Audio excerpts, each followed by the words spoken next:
अध्याय ब्रह्मा जो श्री नारायण खे नारायण जो वैराट रूप जो काम ॿुधाए।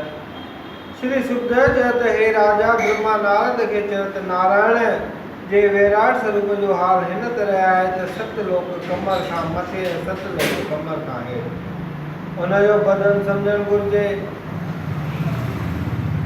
अग्नि वात वण भुत जूं मोरियूं, ॾही दशाऊं, कन, समुंद्र पेट, सूरज अखियूं, टकर बदन जा कंडा, नदियूं बदन जूं रगूं, हवा दम, इंद्र ऐं ॿिया देवताऊं संदसि ॿाहूं, अश्विनी कुमार नक, खुशबूदार पदार्थ नक जूं नासूं ऐं आकाश अखियुनि जा द्वार।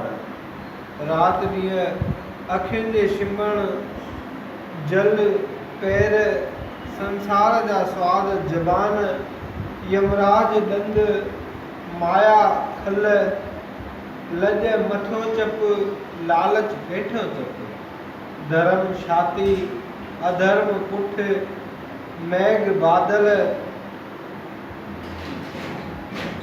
सिर जा वार ऐं बरसात जो पाणी ॿिज उनजो वैराट रूप में सम्झणु घुरिजे। इन्हीअ खां सवाइ दुनिया जा सभु पदार्थ उन रूप में मौजूदु आहिनि। इन्हीअ करे तपस्वी ऐं योगी सभु में श्री नारायण जो प्रकाश सम्झी कंहिंखे दुख न ॾींदा आहिनि ऐं आले दरख़त वढण खां सम्झणु घुरिजे त ज़रूरु परमेश्वर खे दुख पहुचे थो। जगत में हानि ऐं लाभ, दुख ऐं सुख परमेश्वर जी मर्ज़ीअ सां थींदो आहे ऐं जो श्राद्ध पितरनि जे नाले ऐं यज्ञ देवताउनि जे नाले ते संसारी माण्हू ॾियनि था, उहे सभु उन परमेश्वर खे पहुचे थो।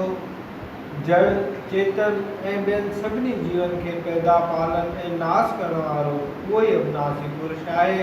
बोल नारायण भगवान की जय। हे नारद, जॾहिं मूंखे दुनिया पैदा करण जी आज्ञा मिली तॾहिं मूं दक्ष प्रजापतिअ खे पैदा कयो। उन मां घणा मंच पैदा थिया ऐं उन नारायण जे चरणनि जो ध्यानु पंहिंजे हृदय में रखण करे मूंखे दुनिया पैदा करण जी सामर्थ्य थी। ऐं इहो ई परमेश्वर आदि में, विच में ऐं अंत में हमेशह हिकु जहिड़ो रही गॾिजण वधिजण ऐं पुराणे थियण खां रहित आहे। जीवन जे भवसागर पार उतारण लाइ भॻवान 24 अवतार वरिता आहिनि, जिन जे कथा ॿुधण सां जीअ जो छुटकारो थिए थो। भॻवान जे भक्ति प्रताप सां भगत जंहिंखे वर या शराब ॾियनि था सो बराबरि थिए थो। ऋषिशर ऐं महात्माऊं मूंखां वैद पढ़ी दुनिया में ज़ाहिर कनि था ऐं परमेश्वर जे वरदान ॾियण सां मुंहिंजी ॻाल्हि पूरी नथी थिए, छो त मुंहिंजूं इंद्रियूं अधर्म जी चाह नथियूं कनि।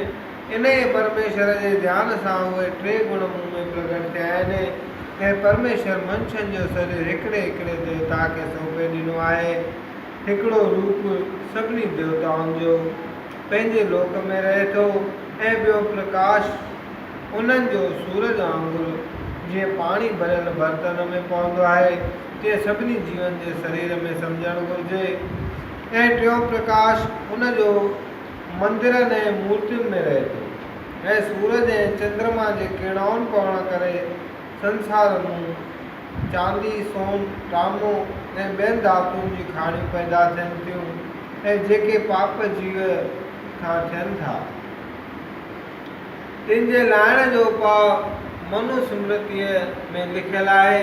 हीउ सभु हाल ॿुधाए ब्रह्मा श्रीमद भागवत जा 4 श्लोक नारद खे ॿुधाए चयो त हे नारद, उहो पार ब्रह्म परमेश्वर कंहिंजे ॾिसण में नथो अचे ऐं उनखे को हथनि सां पकड़े सघे थो।